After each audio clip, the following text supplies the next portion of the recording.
Hello, everyone. Welcome back to another movie review.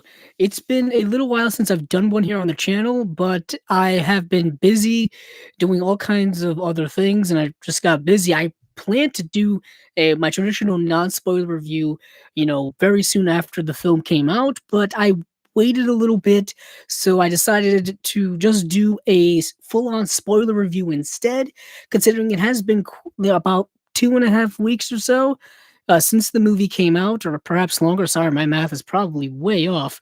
But yeah, so traditionally, I would start off with a quote and things like that. But I obviously won't be doing that for this one. I'll just probably say, this film.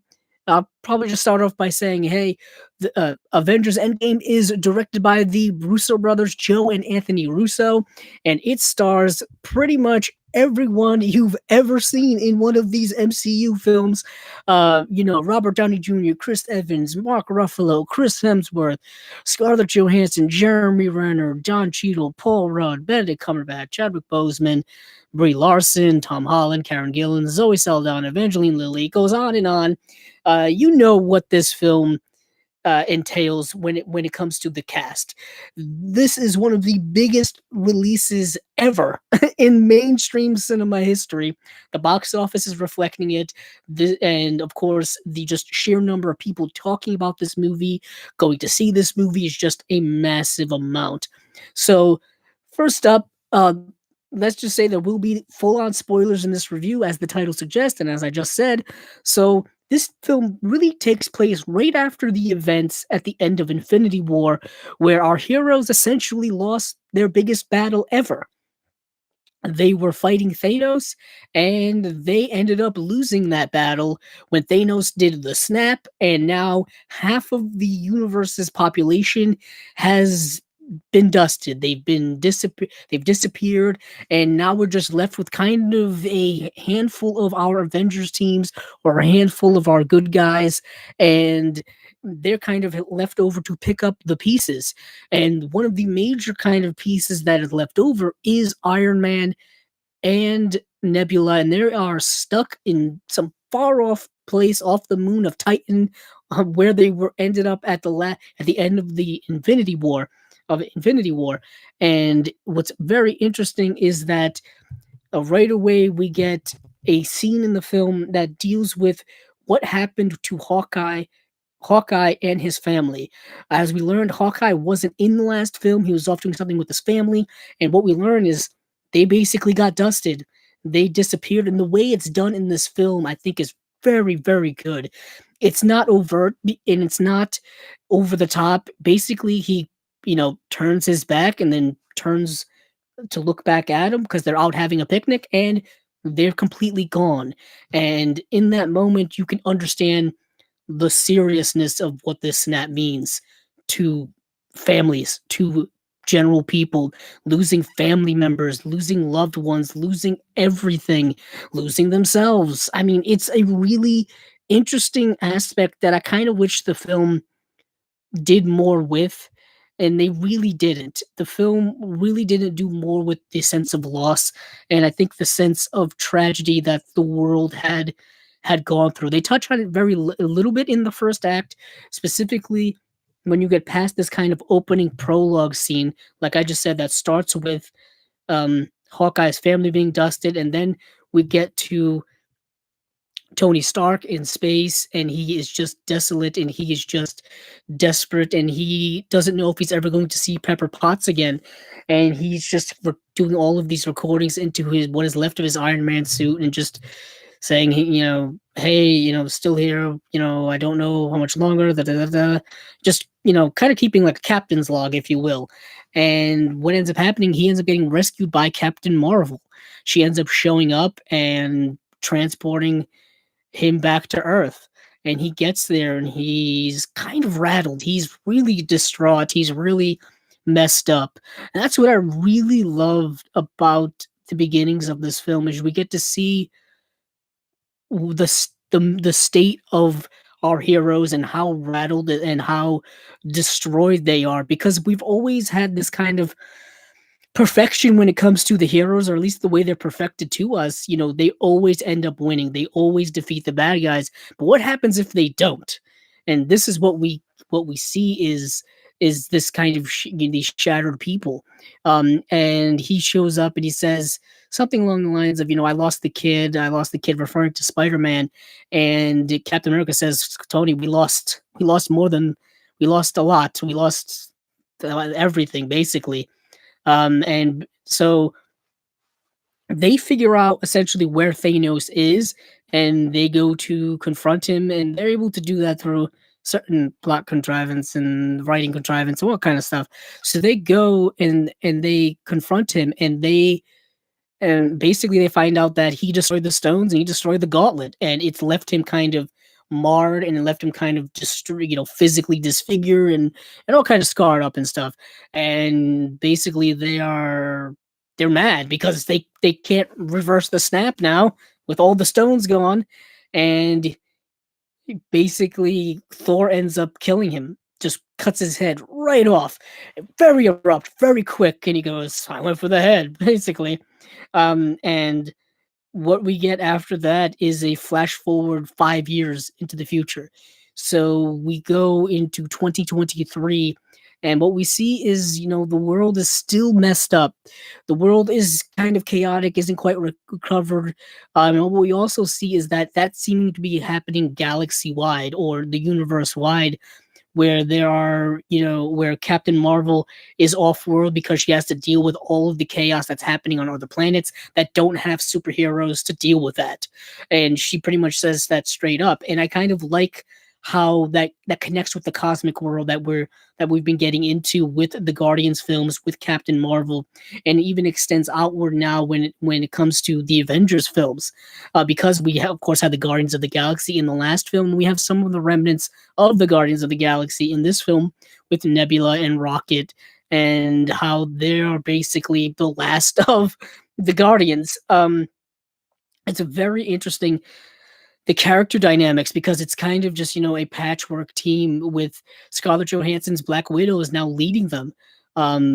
Steve is kind of off in these kind of mental treatment, talks, like AA type meetings and things like that, where we get a cameo by one of the Russo brothers, and they're just dealing with the traumatic mental effect of losing someone because of the snap and the mental toll it takes. That was a really nice, interesting sequence for them to get into, because I really like I said, getting into the worldwide effect of this, because these MCU movies have been very character centric, and we don't get to see a kind of more broader perspective of what's going on.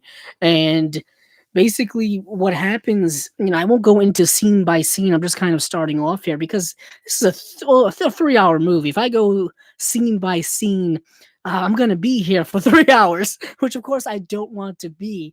And of course you don't want to hear me talk for 3 hours about this movie. I'm not that interesting. I'm also not that insightful. But what ends up happening is Paul Rudd's Ant-Man ends up coming out of the quantum realm, and he is kind of just thrust and thrown out. We're not quite sure how he got out, how he escaped. They don't really go into that. A lot of the writing in this film, for the most part, I think is okay, but there's just a lot of, once again, plot contrivance and things like that, just to kind of push the plot forward, because there is a lot happening in this movie. Like I said, 3 hours long. That's a lot of plot and a lot of things to go through. And we as viewers are kind of just strapped in for the ride, essentially, especially if you're watching it for the first time. I've only seen it one time, and one time is like a roller coaster ride. You don't know what to expect, what kind of ups and downs and loop-de-loops and all that kind of stuff. But if you've seen it multiple times, you can pay attention to what's going on. You can kind of slow the movie down in your head while watching it and just dissect things a little bit more. But when you're watching it for the first time, you're just full on going through it. And basically, Paul Rudd comes out of the quantum realm, and he's like, "What happened?" He's like, "What year is this? What's going on?" It's very Jumanji type moment, and he comes out, and his daughter is older now. There's a lot less people on the streets now. Garbage is piled up everywhere, and he, tries to get in touch with the Avengers. He's like, "Hey, you guys remember me, Ant Man? I was at the airport a few years ago. That's me." And he basically tells them that there is a way in which to travel through time within the quantum realm, because in the quantum realm, time is different than it is here. They don't really go into how it's different too much. Yet again, I would have liked a little more explanation, perhaps, but that's just me specifically being a scientific time travel nerd, I guess, where I really wanted to see what was going on and see like kind of the nuance of it. But my guess is that in the quantum realm, time isn't linear in the sense like we live in a linear timeline where it's straight going forward. We're constantly moving forward, every moment, every breath, every millisecond, constantly moving forward. We can't go back. We can't stop it. We're constantly, moving forward. There actually really is no present because every moment is moving in the future. The future keeps happening and happening. But in the quantum realm, I'm guessing that's not the way it works. So they're trying to figure out how to travel through this quantum realm, how to figure out the proper scientific algorithms and the math and all that kind of stuff. And basically, their grand master plan is if we go back and get the Infinity Stones before Thanos does, we can basically reverse the snap. That's their grand plan is to go back, get the Infinity Stones from a specific point in time, and get them, come back to the present, uh, do snap the fingers, undo the snap, so everybody is alive that died through the snap, and then the idea is they find out in the movie. Well, the Hulk finds out in the film through talking to Tilda Swinton's character that from Doctor Strange that you have to put them back, or because the Infinity Stones are so important to the integral matter of time, that removing one from a specific time creates an alternate timeline, and removing another one creates an alternate timeline because they're so integral to the kind of foundation of the universe. So basically, they have to eventually go back and put those into, close those timelines and put everything back to normal, if you will. And we all know with time travel, things get tricky, and things do get tricky in this movie. So their idea is to do that. So they got to get the band back together. You've got to get all your buddies back together, and we get to see where everybody is 5 years later after Infinity War. And we all know what, Cap and Scarlett Johansson, Cap and Black Widow and Nebula and Captain Marvel sits out pretty much the entire movie, which is kind of annoying to a certain extent. I really want to see more of her character. I mean, we had literally a whole movie with her just to get her prepared for us to see her in this movie, and she's not in it for most of it. That's a little disappointing for me. If I was, dividing this up into positives and negatives, that would be a negative for me. But I'm kind of just, free flowing right now, having an open conversation. That's what kind of the benefits of doing this kind of live direct stream to YouTube is. I can just be more open and not be so structured and not have to worry about editing and all that kind of stuff. So you get to see all of the flubs that you don't normally see from my, main videos and whatnot. But anywho, so getting the band back together, we already know the main players, but we've got to get Thor, got to get Iron Man, got to get the Hulk. Those are the guys we need to get. We specifically need Banner, and but we specifically need Tony and Banner because of their scientific minds. Specifically Tony, because Tony's really good with these types of things, because he's a genius, of course. So they have to get him, and they want to get Thor because he's just a powerful character that they're going to need to pull this type of thing off. So they go. I can't remember which order they go, but they go to Tony, and Tony now has a daughter and a family. He's kind of living somewhat peacefully in the woods and kind of putting the past behind him and kind of living his life, moved on basically. And he doesn't want anything to do with it. So, they go to the Hulk, and the Hulk now is interesting. Some people like what they did with the Hulk. Some people hate it. Some people don't mind it. I'm kind of in the middle because they keep changing the Hulk in every single movie, seemingly. They changed him from, the Incredible Hulk movie to the Joss Whedon Avengers film. They changed his identity from that one to Avengers Age of Ultron. They changed him from Ultron to Ragnarok, and now they've changed him in Infinity War. He was, a different character and whatnot. And they've changed him once again to now Banner and the Hulk are now one person. They are now, he has the Hulk body, but the Banner mind. So they're able to coexist in one form. And they don't really explain how that happened. He just said, I finally figured out how to combine the brains and the brawn. And I'm like, okay, could you have done that earlier? Was it something you just, thought of one day? Was it an accident? What happened here? Because the last time we saw them, the Hulk was afraid to come out. He didn't want to come out and fight Thanos or fight Thanos' army or be involved at all. What happened in between? And that's a lot of the things I think are somewhat problematic about the film when it comes to that perspective is there's such a time gap that like how are what were these characters doing during that time? How do they get to being these characters now? We can kind of make our own conjectures about it, but it would have been nice to have seen some hints, some dialogue drops here and there to tell us what's been going on, but we don't really get that. We're just really concentrating on the task at hand. And the task at hand, of course, is that master plan, the time travel and all that. So they're able to get Hulk, but there's this joke with the selfie with these kids that goes on for a little too long for me.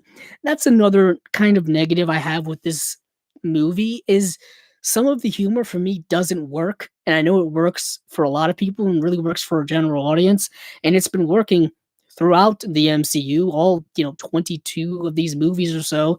It's been working right along. So I mean, who am I to say whether it's good or bad because it works? But for me personally, for this movie, for how serious this movie should be, considering the stakes that are at hand, some of these jokes didn't need to be in the film.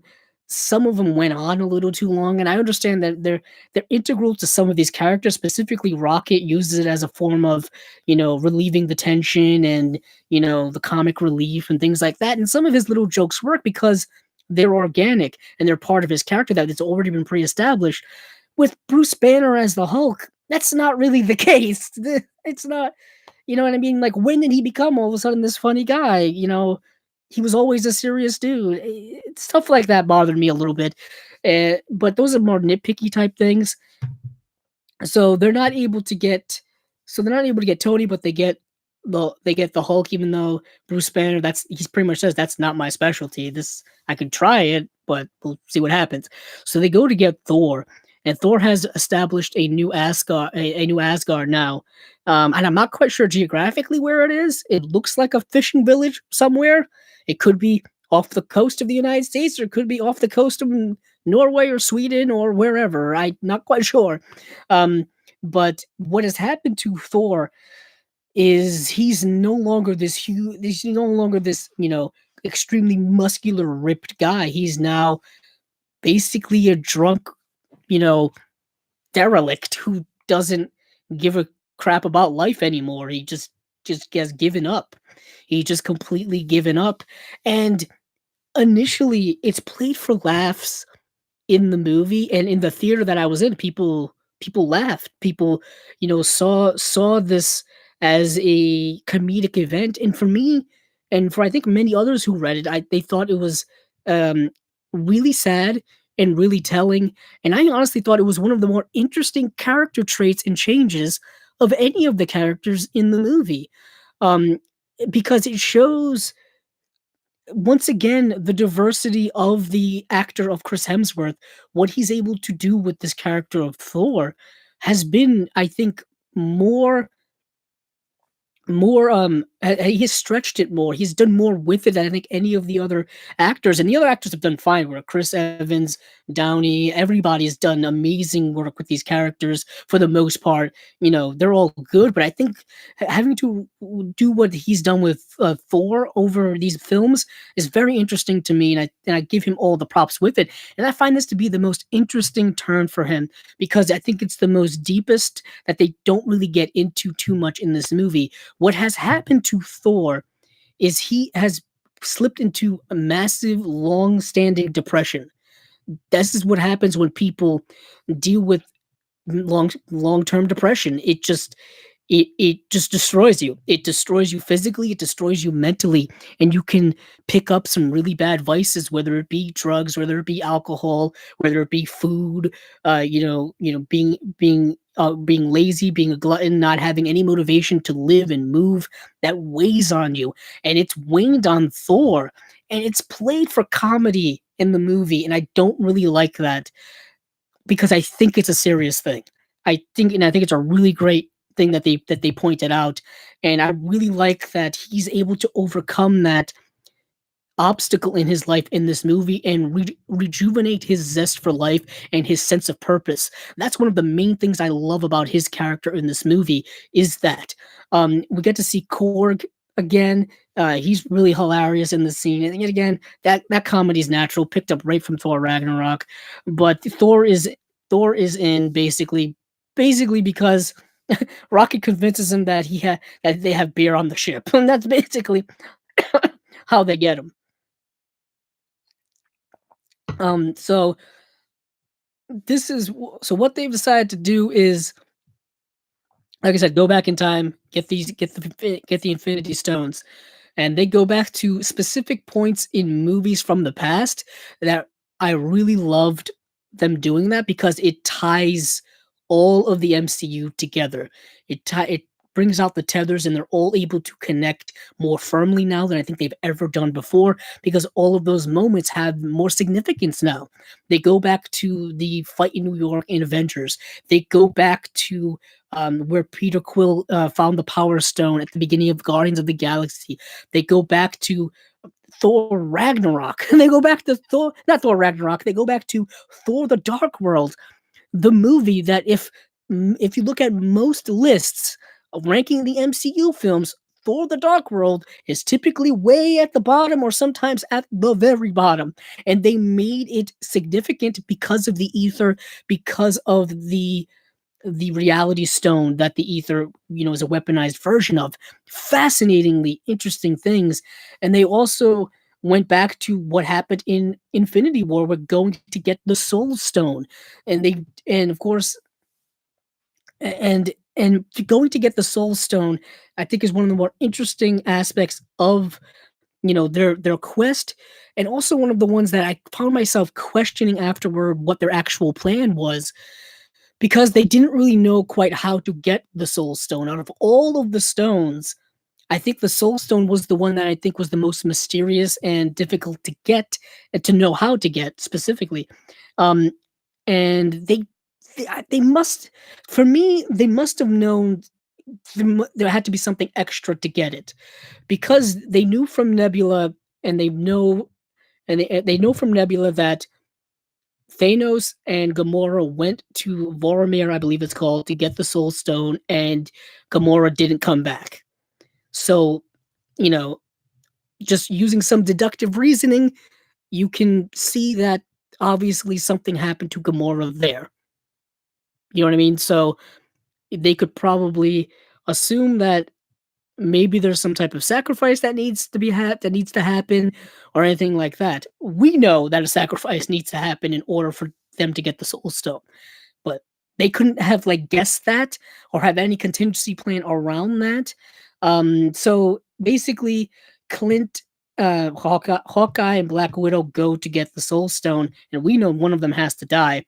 I know Clint wasn't going to die because he needs to be reunited with his family. I didn't even think Natasha was going to die because we're supposed to get a Black Widow movie. So I didn't know what to think in that situation. But ultimately, Black Widow ended up dying, unfortunately. And she was a character who has been around since Iron Man 2. She's been around for a very long time. And Excuse me. And it was unfortunate that her character had to die because I think there was still some stuff they could have done with her character, some more character development they could have done with her character. There's a whole backstory that they still yet to dive into, and perhaps they're going to dive into that in the Black Widow film. But knowing now that she's dead and what her ultimate fate is, it takes a little bit away from that movie for me personally.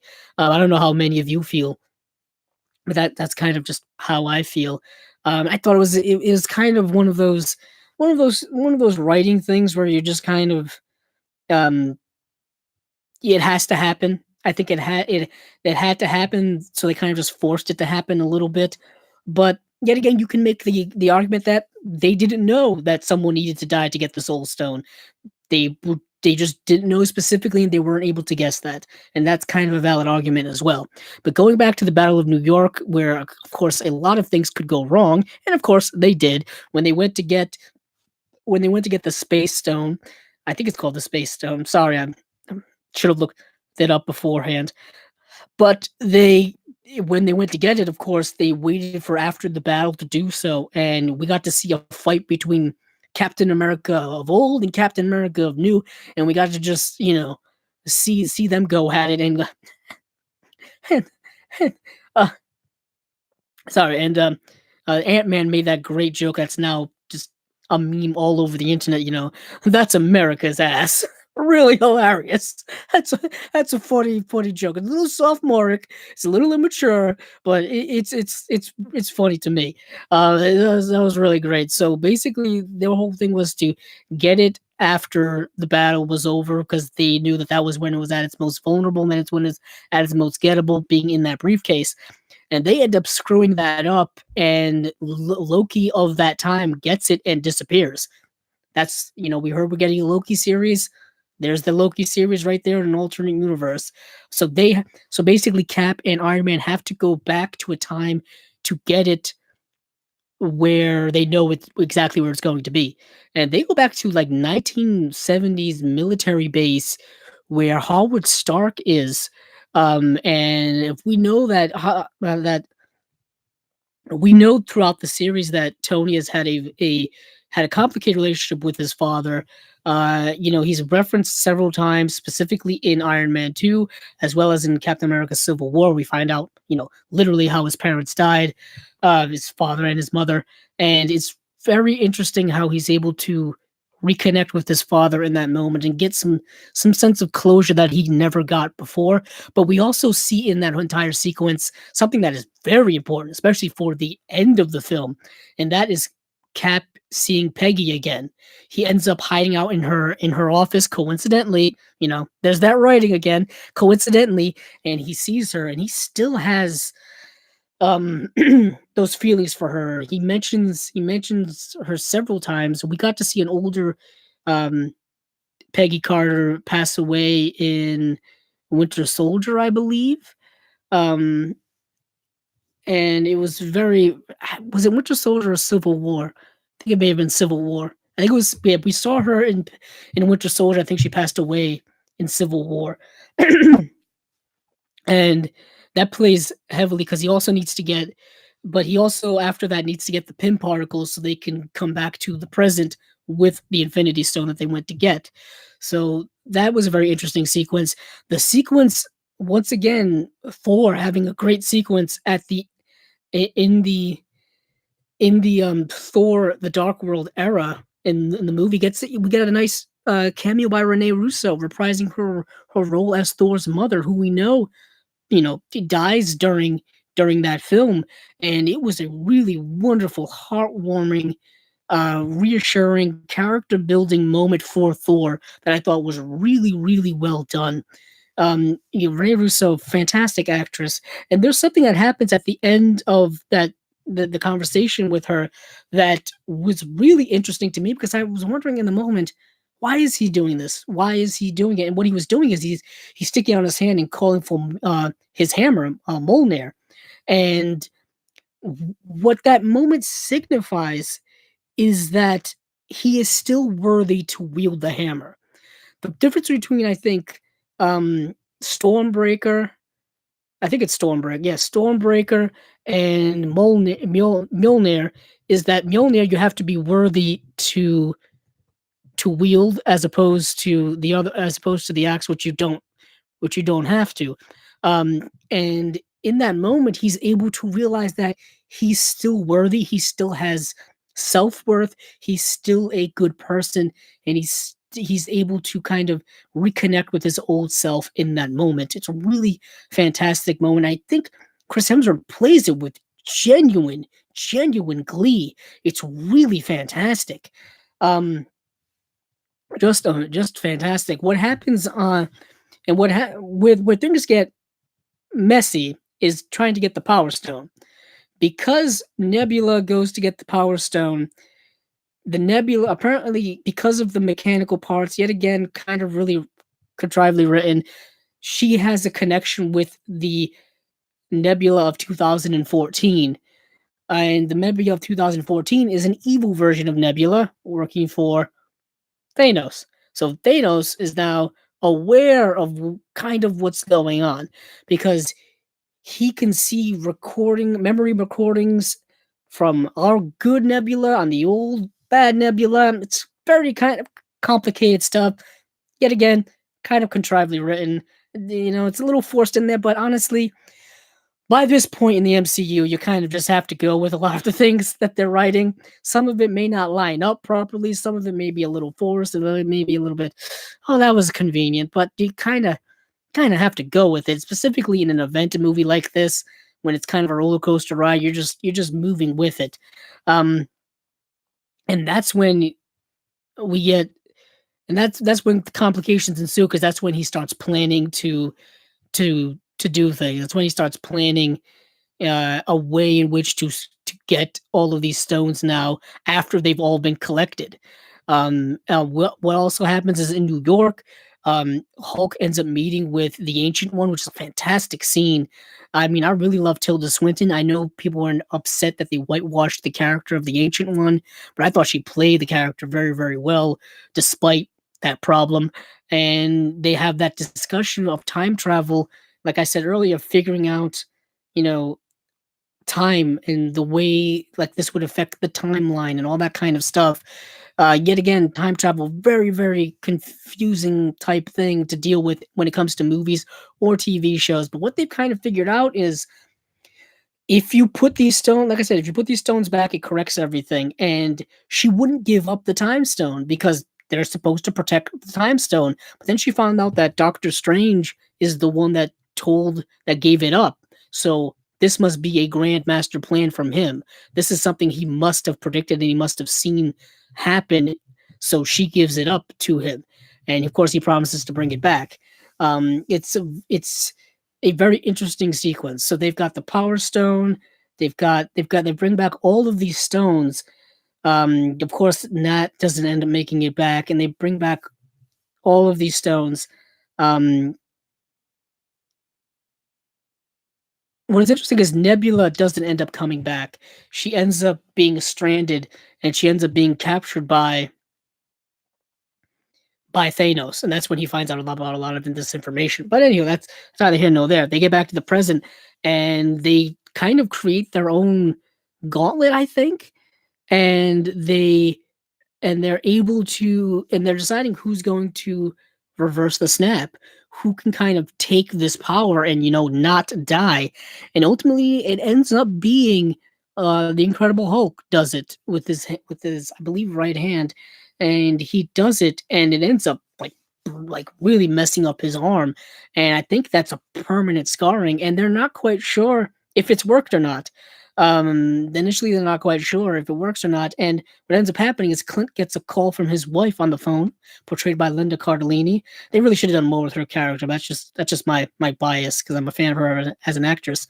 But she gets a call from him, so the snap's been reversed. So hey, everybody, celebrate good times. Everybody's having a good time, and then all of a sudden, Thanos shows up, and he's here to wreak havoc.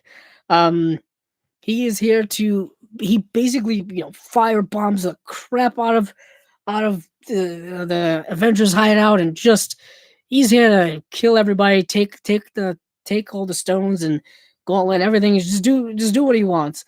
And I'm really surprised all of our characters survived. Yet again, there's that writing. Um, what happens? So I'm just gonna get to it. The third act of this movie is absolutely effing amazing. It is absolutely everything I think one has been waiting for and one has wanted from the MCU.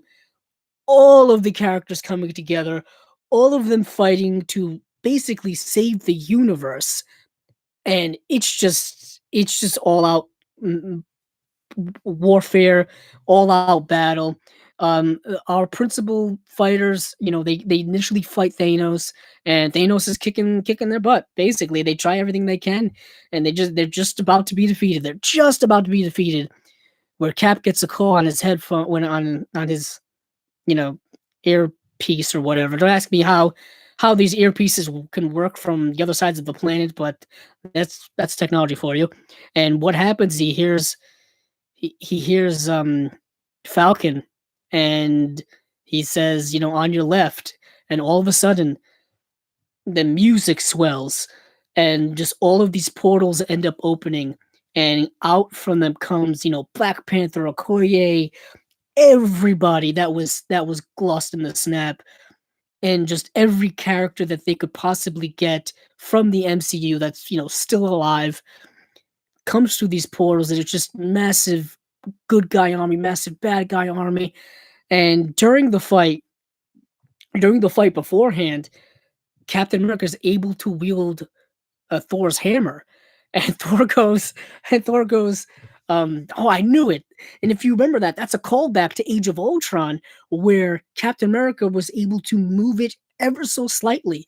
And I know the Russos have said like, "Oh yeah, he could move it this whole time, but he just didn't want to hurt Thor's feelings." I think that's a load of BS personally. Um, I don't think he was get worthy to move the hammer, and I think the actions and the character development that has happened since then has gotten him to the point where he's able to wield the hammer, and he was kicking Thanos' butt with it for a while, but Thanos once again, you know, was able to have the upper hand. And now, like I said, massive army against massive army, and it's just when Captain America says "Avengers assemble," which is something that I think people have been wanting to hear throughout the whole series. Man, people in my theater started cheering. It's like I was at a sporting event. It was just absolute madness was ensuing. You never, it's these movies, man, are just unlike any other atmosphere I've ever been to in a movie theater, um, than with the MCU stuff, because it's happened especially the last few times we're really deep into the MCU. It's just people are very passionate about it, and the young people are very passionate about it as well. There was a wonderful, fantastic scene during the battle where Captain Marvel shows up and all of the female heroes band together to fight Thanos. It's a wonderfully symbolic scene. It's going to piss off a lot of people on the internet, a lot of people who don't like the feminist angle that some of these movies take or all that kind of stuff. And I'm like, come on, guys, these are heroes. There's going to be female heroes the same as there are male heroes. We gotta get it together. Come on now. But it's a great sequence, wonderfully empowering. It's empowering for young women, young girls, older women, just everybody. Really, it's empowering for everybody. These strong, powerful characters kicking ass. So what ends up happening at the very end of this movie, because I am hitting almost the 40-minute mark here, and I want to wrap this up soon, is Tony Stark pretty much gives the ultimate sacrifice in dying. He is able to get he's able to get the Infinity Stones off of the gauntlet that Thanos has. He has them on the gauntlet on his hand, and he snaps, and all of Thanos' army starts disappearing, including Thanos himself. And Tony ends up dying from it because that much power, you know, with someone who is mortal like him, kills him. Basically, there's a wonderfully tear-jerking scene where people come up to him and say goodbye. Spider-Man initially, and then of course Pepper Potts saying, you can rest now. It's it's all over. We won. You know what I mean? All this kind of stuff because Tony has had since the Avengers film, he's had this want and this need to protect the planet, to protect planet Earth. That's kind of what he was trying to set up in Age of Ultron, which that went terribly awry. That's what he was trying to do in Civil War with the Sokovia Accords and all that kind of stuff. That also didn't work out so well, but he was finally able to do what he wanted to do this whole time. Save the world. And it was a beautiful ending to that character, and it was a beautiful ending to this portion of the MCU because the MCU will continue on. And then of course there's an epilogue scene where Hawkeye's reunited with his family. That was beautiful, and we get to see that. And this is where things have been debated, things have been controversial. People are still debating about this, and who knows what's going to be the end result. But Cap goes back in time to put all the stones back. We don't get to see him do that. We just kind of assume he does because nothing wonky happens with the timelines or whatever. But instead of coming back to the present like he was supposed to, he goes back to 1940s America, I'm assuming post World War II, so he can have the life with Peggy that he never got to have because he was frozen for 70 years. And what people are debating is how does this affect the timeline? How does this work? How is he able to do this? I mean, physically, he's able to do it. I think because he has some extra pin particles that he took when he was back in 1970. I think that's how he's able to actually do it. But what does it mean for the timeline? What does it mean for the rules that they've set up with time travel in this movie? And there's been a completely different approach to it between the writers of the film and the directors of the film. They have two completely different approaches to explaining these things. One says, "Oh yeah, it's the same timeline. He went back there, lived his life, in the same timeline." And then the others say like he went back, and in doing so, he created a new timeline where he was able to live, his life with Peggy up until the present time, and he was able to then uh travel back to our timeline, and that's when he's sitting on that bench at that moment. And right now, people don't understand. People can't figure out which one is true, which one is not true, which one could actually be right.